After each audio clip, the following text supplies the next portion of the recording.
My name is Norberto Perez. I'm the principal at Barry J. Nidorf Juvenile Hall. It's part of the Los Angeles County Office of Education. Been there approximately 21 years. As principalship, I've been there roughly 4 years. What led you to work at Barry J. Nidorf? What were you doing before? I initially started as a tutor at Barry J. Nidorf. I actually took the job as a tutor position when I was in college. My major was actually computer science engineering, and that was my dream to become an engineer. I picked up a job just like anybody in college would to make some money. Never thought of going into education, and turns out that I loved education. I shifted my degree into teaching, and ever since then I've been at Barry J. From tutor to substitute to long-term substitute to teacher, special assignment, assistant principal, and of course now as principal. What is your education background? My education background is in history, precisely under the Chicano Studies department. I did major and mastered in Chicano Studies. Um, I received a master's in Chicano Studies, and then I went back for my administrative credential and received my administrative credential also through Cal State Northridge, both my undergrad and grad. Thank you. Will you tell us a little bit now about the school itself, about the number of students, the number of faculty, school demographics, etc.? Barry J. Nidorf is located in the San Fernando Valley, and when I started there, the capacity of students there are, it's either 800, it could hold up to 800 to 850.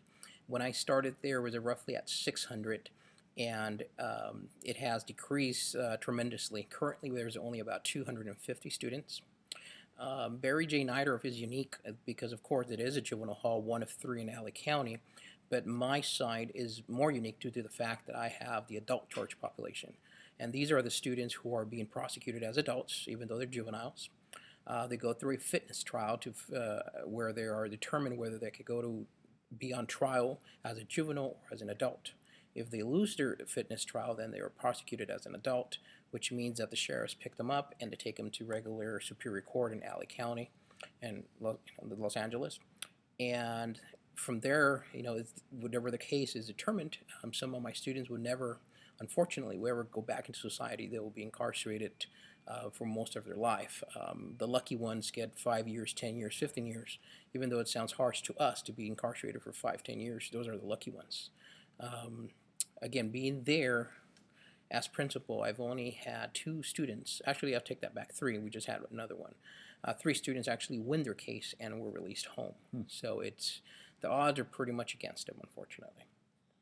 And so while working at a school that has a unique student population, I imagine there's also a unique teacher population. And the theme of this week's studies is human resources. So could you talk a little bit about the way that you recruit teachers, the way you hire teachers, any sort of human resources issues and concerns and or challenges? Well, I think this is the most important question for any principal.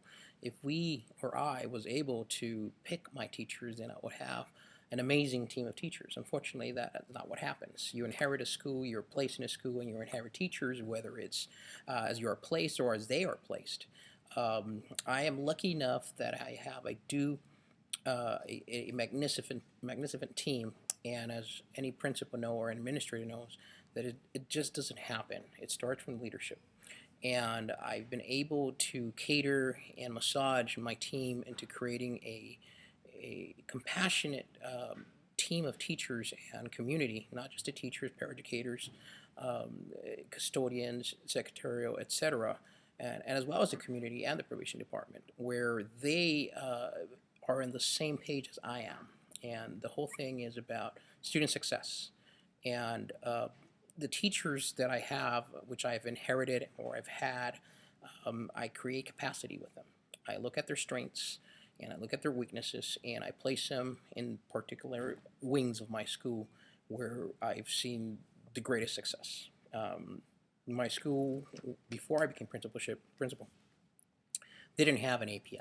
And of course, API is kind of out the door now, but it didn't have an API. It was basically considered that the numbers weren't there, and year by year we never had an API.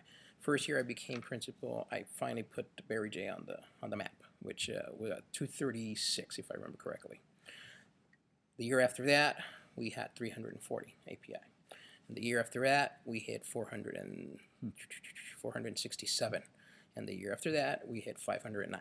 So it steadily has increased under my leadership. I think that not only am I proud of my school leading it, I think it's more of a piece of me since I've actually had most of my career at Berry J. So I do assure that anything and everything that is done there is for the students' sake. It's not for the adults, it's not for the teachers, it's not for me, it's for the kids. Great. Now, you mentioned probation, and when regular schools, traditional schools, are dealing with human resources issues, they usually aren't also dealing with an entirely different body run by a different county office. So how do probation officers factor into the school setting and participate in the classroom and the instruction? I have a great relationship with probation, and that's something, again, that I assure I have. Without the probation department buy-in, nothing could happen at my school. So I include them in anything and everything.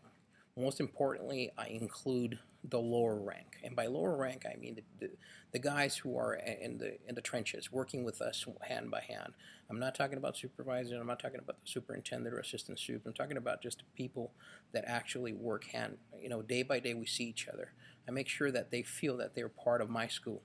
At some point, actually, or should I say at this point, most probation officers respect me more as their leader than their own superintendent from probation, because I'm always there to support them in any needs that they have, whether it's about work schedules, etc. Even though I don't create their work schedules, if they have a concern with the work schedule, then I bring it up to their supervisor, and I usually assist them in any needs that they have.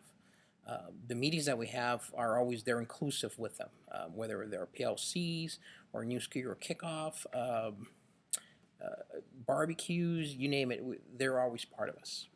I'm curious about, given the special circumstances of the school, like about the curriculum and how, so what are some of the unique factors of the curriculum, and how does that affect the whole team, not just the teachers you spoke of, but the secretaries, the assistants, but everyone on site, in terms of building that team of yours? And then the follow-up would be, okay, so after you have that team, to what extent, how do you evaluate the team, and how does that play into your entire role?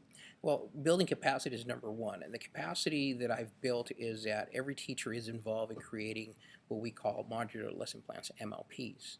So every teacher is responsible to be part of a PLC. So in terms of their PLC, whether it's language, arts, science, etc., they have a voice. And anything that they're going to teach, they create within themselves, obviously with my leadership, but they're there creating themselves. It's not a curriculum that's pushed down in their throats, or should I say, something they don't want to teach. So they have a lot of say-so on what's going to be presented, how they're going to present it, and activities. We basically, or should I say, the leadership team, present a blueprint, and the creativity of the actual instructional delivery, it's all on them. That's where I want to see them flourish. But they do have a voice, and they create this together collaboratively, and it succeeds because every day at Nidorf we're basically a train station. Every day we have 30 kids that leave us and 30 kids that come in, roughly. So in one part of my wing, we have teachers who are consistently doing orientation every day because you have to. There's new kids every day. With my adult charge, they're more stable, and their stay there is roughly anywhere from about 3 months to years, depending on their case. Going back to the first wing, the revolving door, they're there from anywhere from an hour to a couple of days, and usually they're there about 6 to 8 days now. So it's the revolving door back and forth. You brought up an interesting point about teachers having a say. So I'm wondering to what degree the students have a say. To what degree do they participate in their own instruction? And if their voice is considered in the evaluation of teachers or the evaluation of instructional programs? And again, I'm not just saying it because it's my site and I want to sound all good, but we have a school site council that meets every other month. And in that school site council, the students participate and give us their feedback. Along with that, we have monthly PTA meetings, which I also include our Title I parent update meeting. And within those meetings, we address all the issues that are happening in school. My major theme, or should I say my vision that I've always developed, is I want the students to feel that this is a school along with the parents. I want them to get away from the negativity that this is a jail and I'm coming to jail. So I create that atmosphere where they believe psychologically and they see that it is a school. We're not probation. We're not the judge or prison. We are simply a school, and that's what works. And we do get the feedback from the kids. Most of our programs that we have actually been developed by feedback from the parents or the students. For example, every other month when we have our school site council meeting, we have the meetings. For example, this month will be for the adult church students to participate, and then the meeting after that will be with the regular kids. That actually was proposed by one of our kids, saying, "Why is it that we always have them over here? Why can't you have them on this side?" And I said, "Hey, why not? Great idea!" And we started to do that, and it works. To what extent do you take the same strategies with the staff? Like, how can you celebrate the staff and keep that positive teamwork going as a leader? That is actually very important, because it's not about me or them, but they need to be celebrated of their accomplishments. We recently had a report that was conducted within LACO in regards to the program and special ed services that we provide. And without mentioning the report simply stated that Barry J. Nidorf should be is the model juvenile hall, not but also for the entire United States. With that said, this is an outsourced company that came in, conducted the audit, and saw what we have. That is a big celebration for our staff, because it justifies and it reiterates that what we are doing is correct and we're doing something positive, not just something within ourselves that we believe is good. We see other people come in and they tell us the same thing. Our WASC accreditation, actually, we received 6 years without no review, so which is unheard of, especially for a juvenile hall. And within that team, that WASC team that came to us, the chair and the others, the first thing they said was that they were surprised of how much rigor and instruction and extracurricular activities are happening in a juvenile hall, to that extent, more than what's happening in the outside school. And again, that was a great celebration for our staff to hear it from outside people. Because the theme is human resources, and we have another topic coming up on classroom walkthroughs, and I know at LACO we have a classroom walkthrough tool. If you were to redesign the classroom walkthrough tool to have everything on it that you personally wanted, what would it contain? Like, what do you look for when you walk into a classroom? What helps you decide that Nidorf is the best? What helps me decide is to see the engagement of the teacher. The engagement means a lot to our population. They are at risk, and my population, my kids, my students, all they've heard in their entire life is that you can't do this, you're dumb, you just leave me alone. They've heard basically everything under the moon you could think of negativity of why they can't do this. So when I walk into a classroom, I want to make sure that it's basically an environment for education, number one. But two, do I see my teacher teaching? Is she or he engaged with the kids? Is there a respect for the teacher back and forth? Because once the students see that there is engagement from the teacher, where there's enthusiasm about what he or she is teaching, then you'll get the buy-in from the kids. What I also look at a lot is the conversations that are going back and forth. That's something that I utilize a lot. What did the teacher say, and what did the students respond to? That is critical. And that's part of my evaluation process that I've created. That when I do evaluations and I do pop-ins or walkthroughs, or I'm observing a teacher, I go back and I let them know that you said this, blah, blah, blah, and the student said this. And to my amazement, every single time, the teacher was not even aware what the student was saying. But now that the teacher's hearing it from me, because I wrote it down, goes, oh, wow, I didn't really understood what he was saying, but now that you see it, or you're saying it to me, I could have done this, or X, Y, Z to get it better.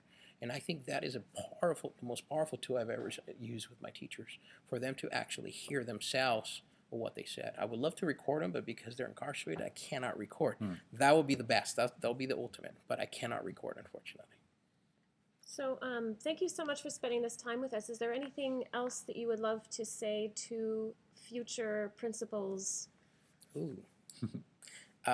It's not easy. I'll tell you that right now. It is not easy, and to be honest, I see it as something that you either have it or you don't. Just like a teacher, we all we all are teachers at one point, and there's some good teachers, there's some great teachers, and there's some exemplary teachers. And I think as leaders, I think they're the same. I think some are more powerful or more successful due to the fact that they had maybe great leaders before them, and I do give that attribute to me. I've had some great administrators under that was my administrators, but at the same time, I've also seen some bad ones. So all I could say is good luck, put your heart in it, and give it a shot. Thank you so much. Thank you so much.